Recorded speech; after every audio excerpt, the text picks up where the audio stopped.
Okay, there we go. All right, so right here we have a little blob of uranium-235, and we can fire neutrons at it. Actually, right now I don't think this is uranium-2. Yeah, it's uranium-235.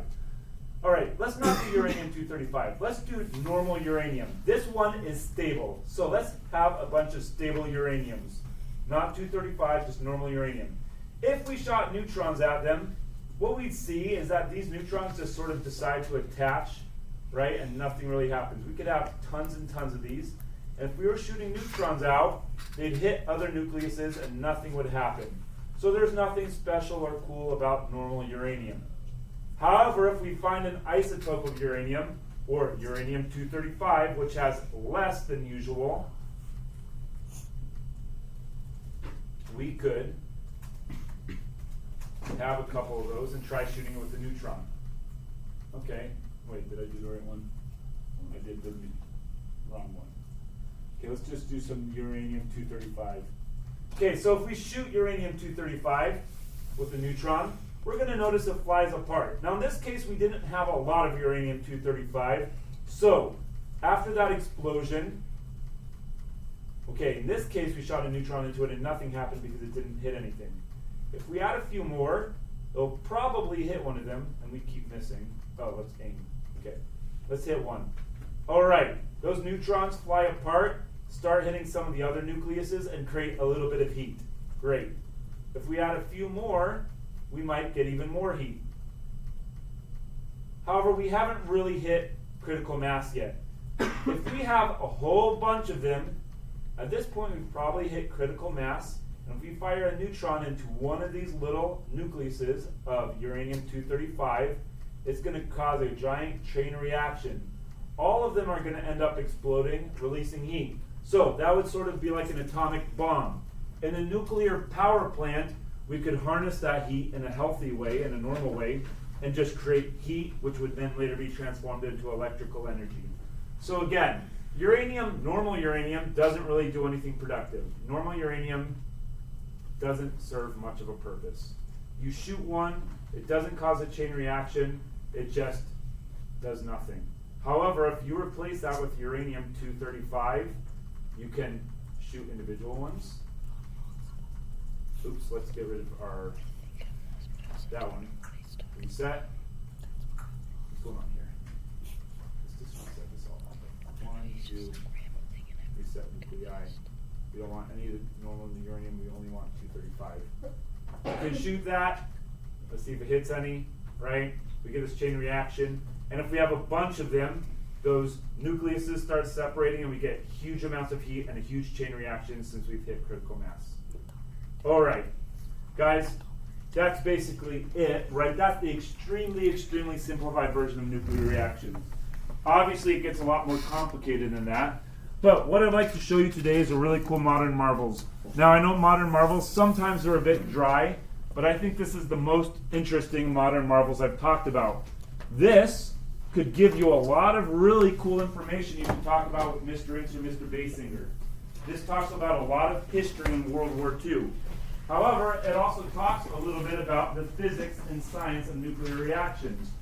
This is like, whether it's in a good or a bad way, the creation of nuclear energy was extremely influential and changed society, right? So nuclear reactions are really important. They had a huge impact on society, and this video is going to talk all about that. Before we do that, let me show you how to turn in your assignment. Guys, pull your laptop back out really quick. What you're going to need to do is, for your assignment, to turn it in, you're going to go to your doc.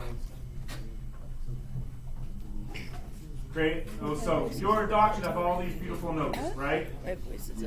You have all these beautiful notes. What I want you to do is simply, 1 second, sorry, give me something. I don't have it. There might be one instruction here. Guys, here's all your beautiful notes. Hopefully they look better than this. You're going to go to File, Download, and it's probably going to work best as a PDF. So just download your PDF and then send that document to me on Canvas. So I'll give you 5 minutes, no, not 5, like 2 minutes to submit your document to me on Canvas. Hopefully you're downloading it as a PDF. And then we're going to watch a video Again, this video is great science and history information. You can talk about all the cool stuff you learn in here with your history teacher. Or you can focus on the science aspects of it, which are what I'm interested in.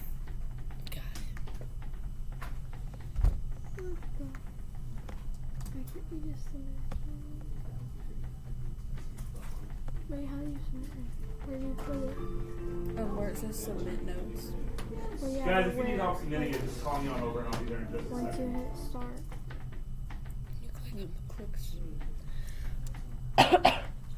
You just put a file in there, like return it. The drive file. Now, guys, this video is really No, cool. wait, Hopefully, click the the- knowledge we the- just the went over rocket helps ship. you to understand some of the videos And then slightly click better. downloads. Because the video does talk about Where's these the types of blue reactions.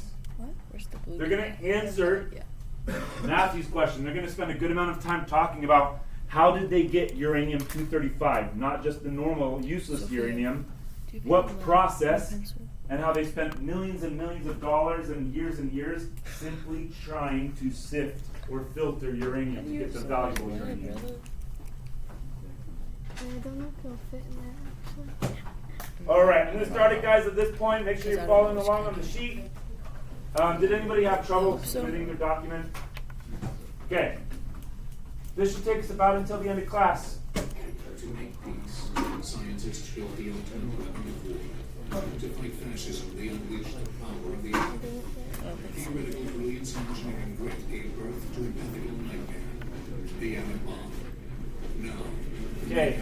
Now, just a few key points, guys. Before we start the video all the way, this video is really cool. Cool history. And here's how it decides history, right? Basically, we had a choice.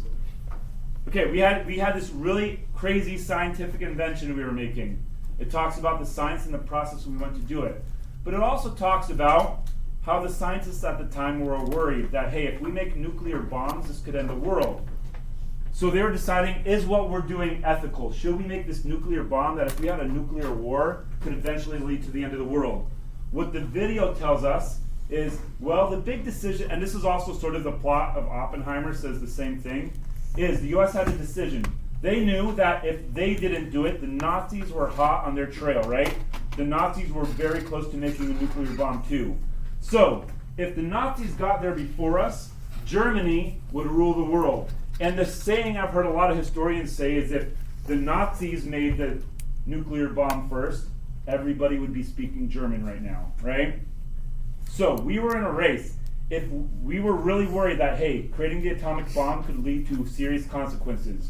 But it has to be the United States first, because if Germany does it first, it's going to be really bad. If the United States does it first, well, obviously the world still exists, and there's still like, it's not like Nazi land right now. But that was sort of what was at stake, right? To make it maybe simply put. And that's what this video talks about. project on modern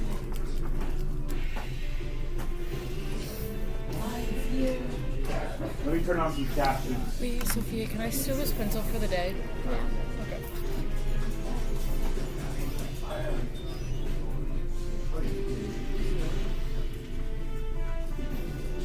Oh, there might not be any subtitles. At 5:30 a.m., July 16th, 1945, scientists and dignitaries awaited the detonation of the first atomic bomb in a fiscal area of the New Mexico desert, known afterward as Granada del Muerto, where German went down.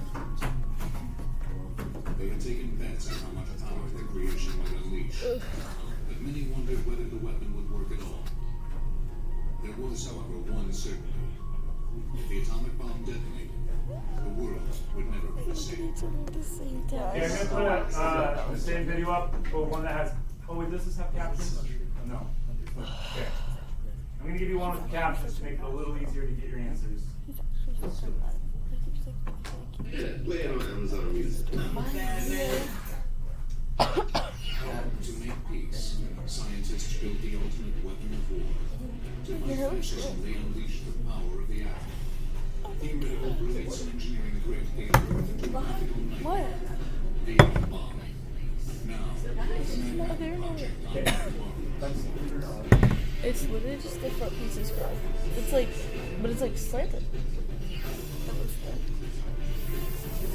just don't have the time to straighten it. Oh, the head first. It looks like David has a mullet. Yes, so if you get 100% of every test, it's a great shit test, right? Does that make sense? At 5:30 a.m., July 16th, 1945, Oh my gosh. scientists and dignitaries awaited the detonation of the first atomic bomb in a desolate area of the New Mexico desert, known aptly as Jornada del Muerto, or Journey of Death. They had taken bets on how much power their creation might unleash, but many wondered whether the weapon would work at all. There was, however, one certainty. If the atomic bomb detonated, the world would never be the same. This story is the great tragic epic of the 20th century. If I were going to give it a theme, the theme would be human Wait, swallow water like 8 times and hold your breath. And in It order to resets do your so, diaphragm. scientists, engineers, and the army teamed up in an How does effort your dubbed nervous the system reset your Manhattan diaphragm, and Project. your diaphragm is the thing that In the spasms short whenever span you of 2 get years, hiccups? they built an industrial complex with sites across the country Nut, bro. that would rival the size When of I the tell you I was a Argonne weird but City. true kid. To manufacture fuel for the bomb, they I built love the weird but largest true. town in the state of Tennessee. They consumed 1/10 of the electrical power generated in the United States. Wow, I Bomb got builders goggles spent well on right over now. $2 billion, almost $30 billion in today's market, to detonate the first man-made Look, atomic on my explosion. Just 28 months after scientists set foot in a lab Are they okay? at the Manhattan Project's Los Alamos, New Mexico facility. Nonetheless, that July morning in 1945, many of the world's top physicists watched anxiously at the test site 200 miles south of Los Alamos, awaiting the results of their labors. But this countdown had really begun 12 years before, when many of these scientists escaped the coming of fascism to Europe. Once Hitler took power in 1933, the Jews of Europe, especially the Jews of Germany, were under direct threat. And some of the best scientists in the country happened to be Jewish. Hans Bethe was one, Edward Teller was one. You're so much 30 than all of us at day, I promise. And one by one, they fled Europe to the United States. It's okay. Scientists found refuge at American universities. In 1938, dramatic So news this arrived chair from is Germany. like slanted downwards. So I'm German like, scientists had split the atom by bombarding uranium with neutrons, like it. which caused instability in the uranium nucleus. literally falling forward. During the split,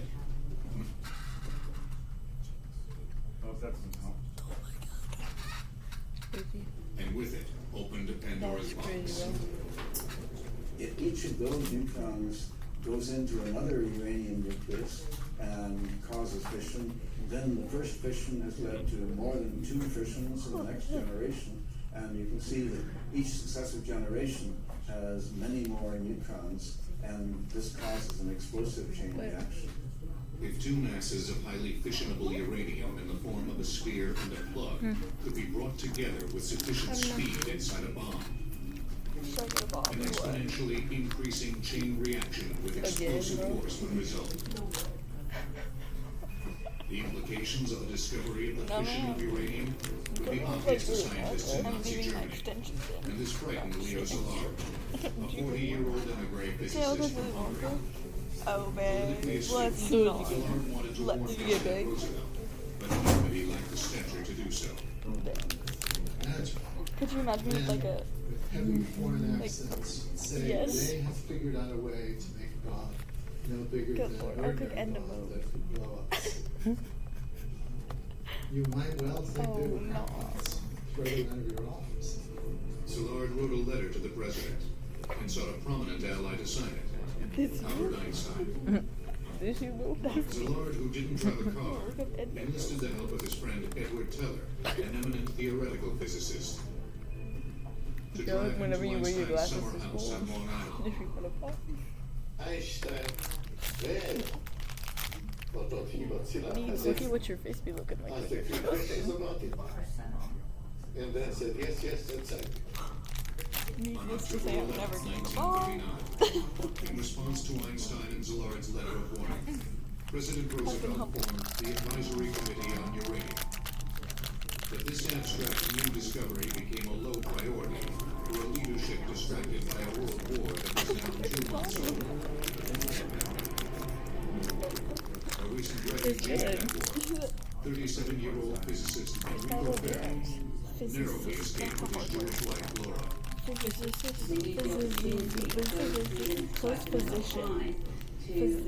Physician lost me. And then to go on to Physician. isolate. Yeah. So that the fascist authorities in Italy at that time didn't know that they were actually not being returned. Together with Leo Szilard in Colombia, Fermi tackled the first obstacle in the mind. The question of whether or not a sustained chain reaction could be induced in a uranium reactor. Without the successively doubling power of the chain reaction, a bomb would be an impossibility.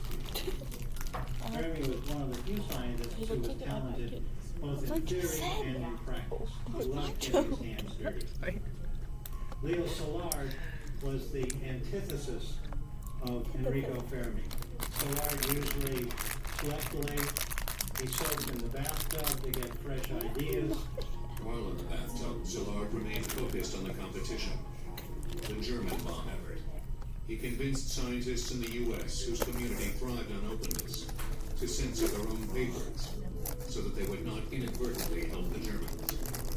As the U.S. bomb effort was taking its first tentative steps, news that the Kaiser Wilhelm Institute in Berlin had begun actively pursuing uranium research rippled through the American scientific community. It would take nothing short of a disaster to move the president to take decisive action. And a disaster was not far off. Prior to 1933, Germany produced the most Nobel laureate scientists.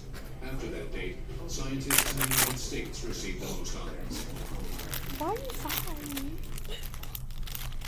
So it's not a mean today. On December 7, 1941, the Japanese attacked Pearl Harbor, sinking 19 U.S. naval vessels and 2,000 soldiers. The next day, the U.S. declared war on Japan. World War II was no longer just Europe's war. Yeah.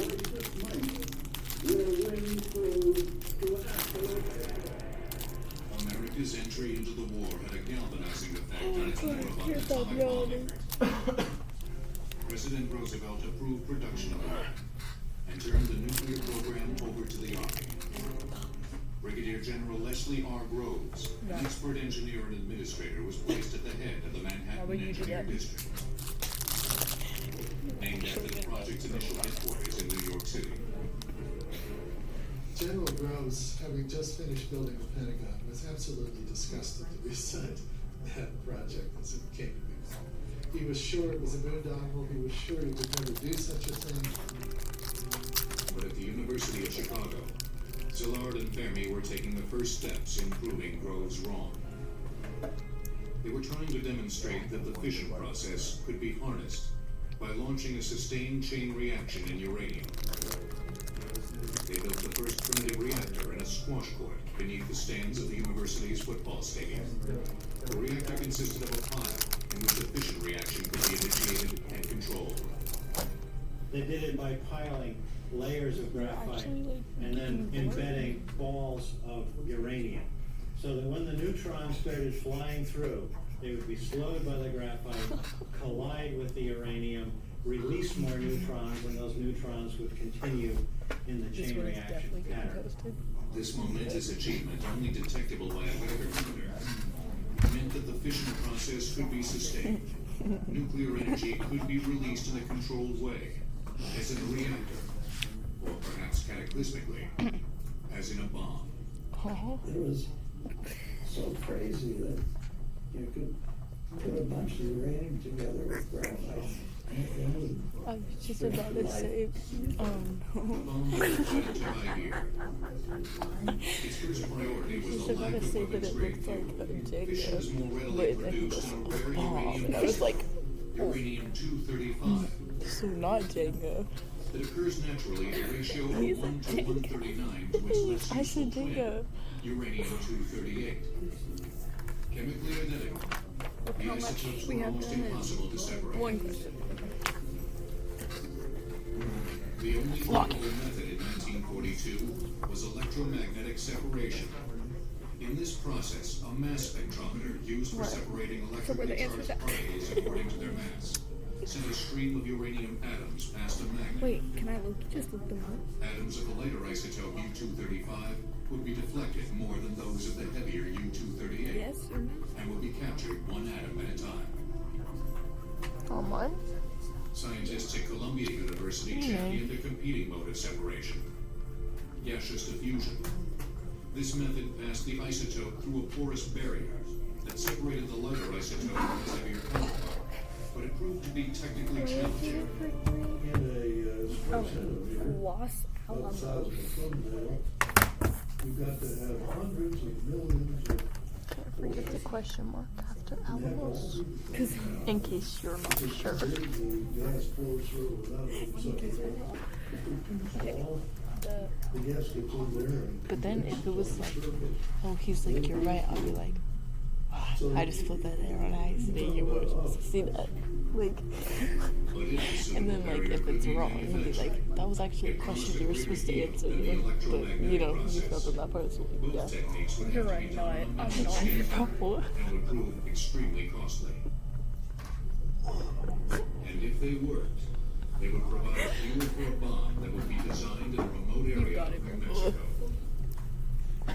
Grove selected a bomb design site in Los Alamos, an isolated location in the mountains at an elevation of Can you see the 7,000 Grand feet Canyon? Oh my and bad. accessible by only one road. Can you see the Grand Canyon from inland, the two sky? planes and submarines. He wanted it to be beautiful. Where he I said hear he you. could invest $3,000 years. Can you get bit by an orange? In November of 1942, the Army did, oh my purchased God, but- 54,000 acres for That's outrageous. $440,000 It was under in my the bed. guise of using them as a demolition range. To head up the installation, Groves, an expert judge of the Look, just get the chose shivers. a most unlikely Can you candidate, see the Grand Canyon from J. space? Robert Oppenheimer. A gifted physics I knew professor, Clearly Oppenheimer had a visible. Holy reputation for being freak. temperamental, perhaps not suited to So our daily basically stressful that is assignment. going outward, not inward. It was advised that Oppenheimer would be a disaster. People told him that interesting. Oppenheimer couldn't run a hot dog stand. It's like coming up and not going down. Interesting, you know? Fundamentally, he seemed to See? have some of the qualities of an actor. He was different things to different people. Quite the optical illusion. Oppenheimer drew luminaries like Enrico You're the Fermi, number. What are you No, talking it's set about? up there in and optical Edward Teller illusion. to the facility, as well as technicians fresh out of college. Laboratory personnel grew from 250 in 1943 to 2,500 in 1945. There were lots of babies. General Groves at one point asked Oppenheimer if he could do something about that. He said he didn't think so. The one place that they had to keep expanding was the maternity ward in Aspen. During the fall of 1942, the can't in theoretical fact physicists see the at Los Grand Alamos Canyon from began the space. difficult process of trying to determine how much The U-235 little boy? it would take to make a bomb. And the scientists tell him, well, Wait, it do I could look be like a X who? amount, but that's a plus or minus How do you do it? factor of 10. You gotta do what? Groves is absolutely staggering. He uses Where the are you? illustration that, we are giving away, and he says it's for 100 people. You just stop. Maybe 1,000 will turn out. Do you hear how squeaky this chair is? I know you do. It's the chair, Lexi, bro. Alexandra. Switch the chair. This I kind don't of want it. uncertainty only served to Alexandra fuel Marie fears Constant. You know what? Nazis might be Her and efficient Lon. to building What? a bomb. Finally, this nut over here is whining. 9,000 acres in I'm like a Oak Ridge, Tennessee. 40-year-old. This would become the main site for uranium production in the United States. Is that better? Yeah. On December 28, 1942, President Roosevelt approved an additional $500 million investment in the Manhattan Project. The first priority, to build the massive industrial facilities that would produce the fissionable material to fuel the atom bomb. Robert Oppenheimer's team of physicists doubled the amount of uranium-235 thought necessary to achieve critical mass and sustain an explosive chain reaction. to 200 kilograms. Their calculation, made without adequate samples of U-235 for tests, would prove to be 10 times the required amount. I just ran away. The scientists at Los Alamos also studied tampons, barrier materials that would slow the expansion of the critical mass, reflect neutrons back to feed the fission process inside the bomb. Determined to have the atom bomb ready for use in the war, General Groves notified contractors in Oak Ridge, Tennessee, that they had a scant 6 months to build the massive electromagnetic calytrons designed by Ernest Lawrence at the University of California in Berkeley. These calytrons would be used to separate U-235 and U-238. Lawrence was, to some extent, an engineer. He was complicated with software. That's fine. Wait, the Brotherhood of the Bomb. In February 1943, construction began on the Calytron site and was given the deliberately nondescript code name, Y-12. These gigantic structures contained multiple calytrons, box-shaped collection units that were configured in a waste-track layout. A magnetic field passed throughout the entire oval of calytrons, causing the divergence of streams of U-235 and U-238, so that the separated isotopes could be collected. A single calytron could capture a mere 10 grams of U-235 daily. Why is he A still staggering total of 1,152 would be built Just by a really war's tall end. man. Slender. Because of the intense time constraints, Groves could not afford to Slender, build pilot plants, skinny. facilities like a to test the skinwalker, scaling up of the laboratory processes.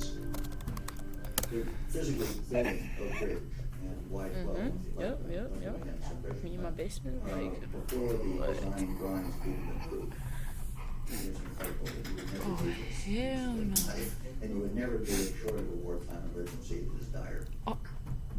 They turned the Alpha One racetrack on, like the first uranium and everything this year. That the magnets are so strong that they pull, Why is his hand so big? nails Why out you of got the bigger wall. muscles than me? Groves arrived and shut the plant down. His response was characteristic of his approach. Since the racetracks were not operating to capacity, more would have to be built to supply the bombs. As a result, the town of Oak Ridge continued to grow to house an expanding workforce. 75,000 people would ultimately come to live at the site.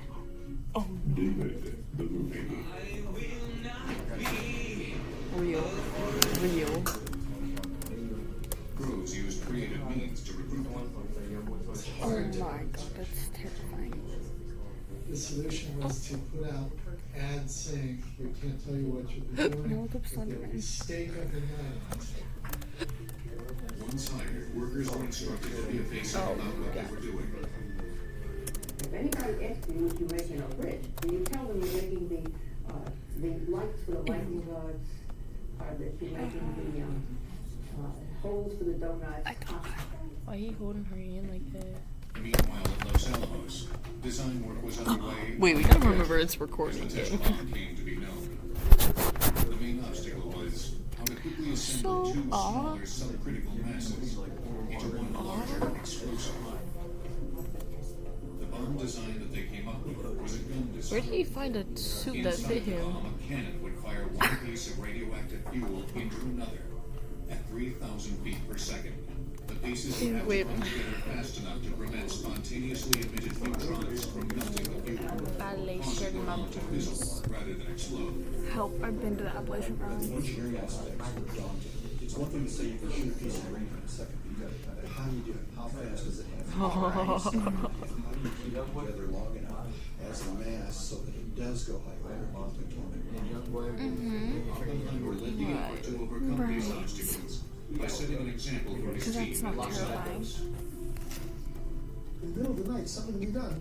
Yeah, like a lot of this is fake because like people are nuts, but a lot of actual scary things have happened. The Appalachian Mountains. Yeah, that's true. Because like, how would you get like all of these like insane sphere figures? What the fuck? Sleeping soundly. Or what the heck? No, they were just so different. But they seem to be able to mesh on a certain goal. And this common goal was about to reach a new level. As scientists refined the design of the gadget, a new man-made element, plutonium, was gaining favor as a possible fuel. Just about. Identified in 1941, plutonium was almost twice as likely to undergo fission as uranium-235. It could be produced on a large scale by So just stab her right here. Yeah. Just stab her right. That just went off. In order to produce plutonium, 3 production reactors Right. were Okay, designed. guys, I really hope you're getting the answers to these questions. We'll be turning these in right at the end of class. Right? So make sure you're getting these answers, please. We're just getting a little noisy, so I'm skeptical that people are getting all the answers they should be. We'll stop wherever it stops. Hey guys, has anybody passed number 4? No. Okay, we might not finish the video, so I'll just grade it based on how many answers we got to. Is at the University of Chicago that will be built in Hanford, Washington. Scary videos. I'm ready, gang. 1943, with a labor force that had been recruited to the area. Numbers as high as 60,000. Okay, how do I turn off the subtitles? Funny. Bought up 500,000 acres out of the desert of Eastern Maybe quick bags. Created this For chance. remote construction site, and literally in a matter of months, constructed large-scale engineered structures for plutonium production. I'm done with life. But Groves was not content to rely on just 2 approaches, Y-12 and Hanford, to produce the weapons-grade fuel for the bomb. By September 1943, he had begun construction on a third, K-25, a gigantic gaseous diffusion plant at Oak Ridge. In the diffusion process, a gaseous compound, uranium hexafluoride, passes through a cascade of barriers. Okay, guys, if you're choosing not to do this for yourself, you're losing your own points, but you're also making it very hard for other people to focus. So, please focus. We have 15 minutes left of class.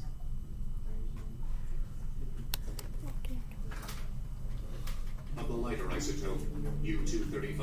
I don't know. The difficulty lay in finding a barrier that would not be degraded by the very corrosive gas. Scientists and engineers were not able to manufacture a satisfactory barrier until a year after site construction began on K-25. A building that would ultimately cover more area than any structure ever built. The U-shape measured half a mile long by 1,000 feet wide, with an area of 2 million square feet. It contained a series of sealed containers and cascades that ran the length of the building. I don't care if it's Ridge continued to Montana. grow, and by the end of the war, it was the 5th largest town in Tennessee. The total power consumption during the K-25 operation during the war in the Manhattan district was about 10% of the electrical energy in the United States. If you look at the size, the scope of the K-25 site in the Manhattan Project, I don't think there's been any engineering feat to date comparable to what was done within the time frame. It was looking less and less likely that enough U-235 could be produced to impact the war.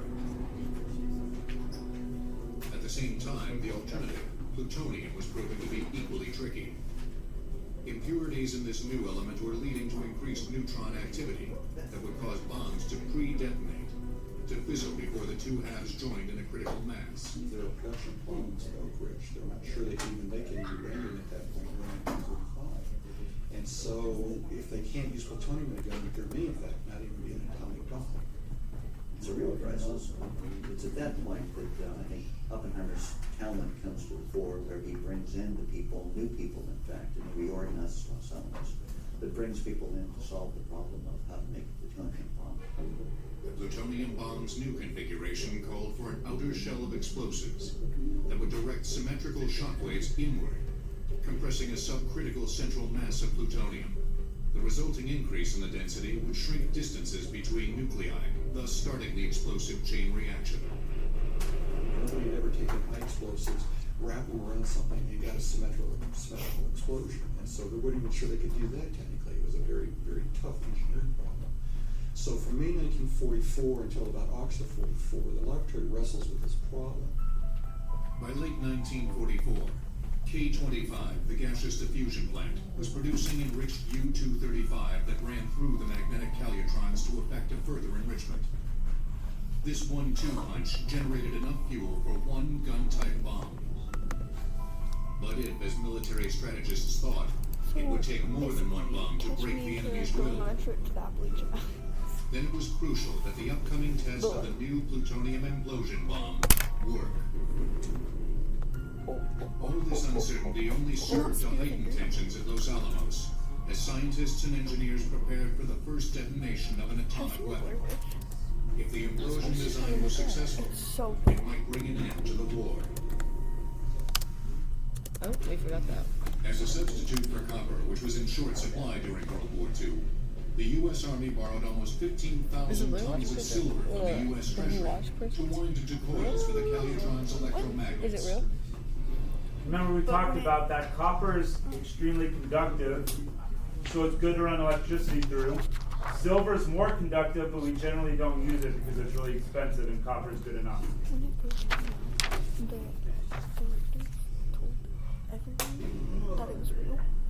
Weapon design for the uranium gun bomb was completed by February 1945. Confidence in the weapon was high.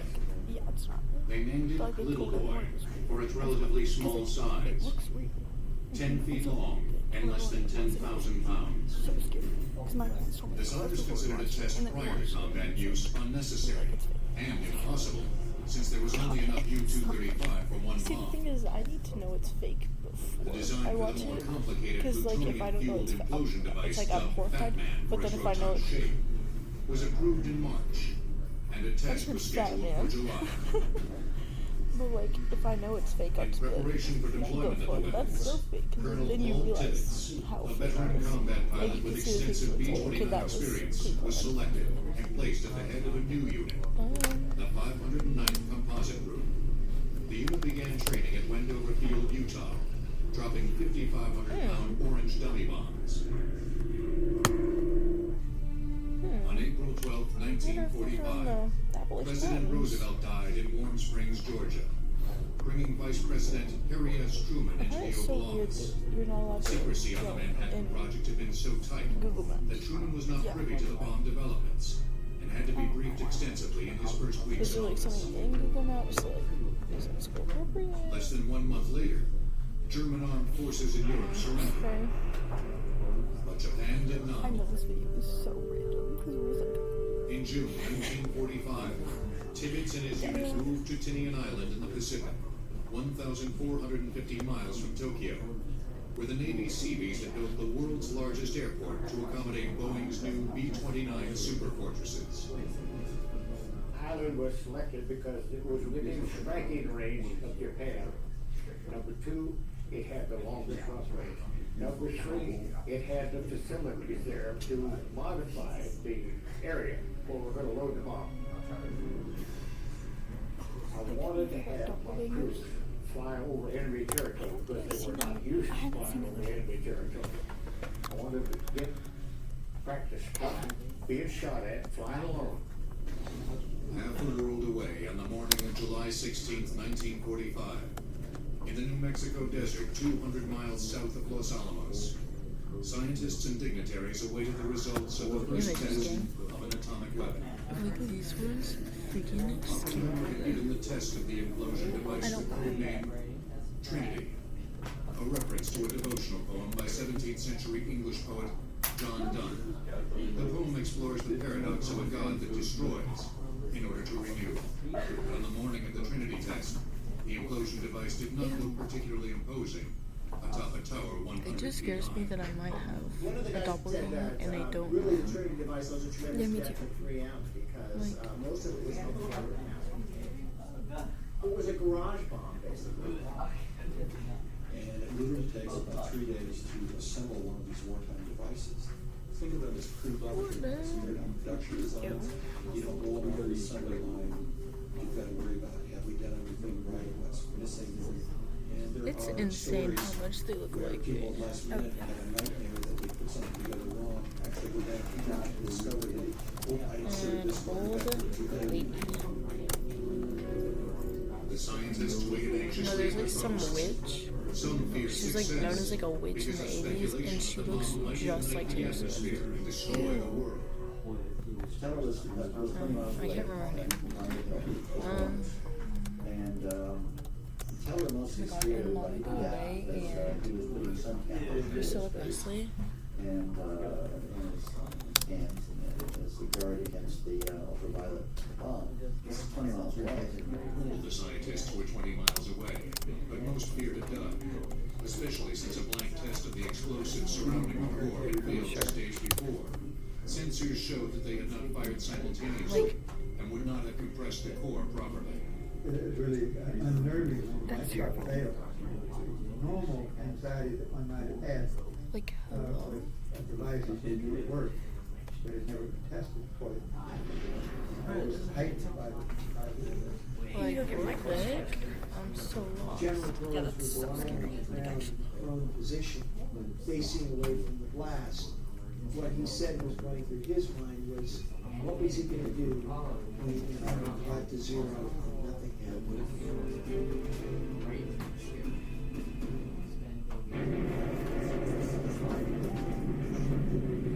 At 5:30 a.m., July 16th, 1945, the world entered the atomic age.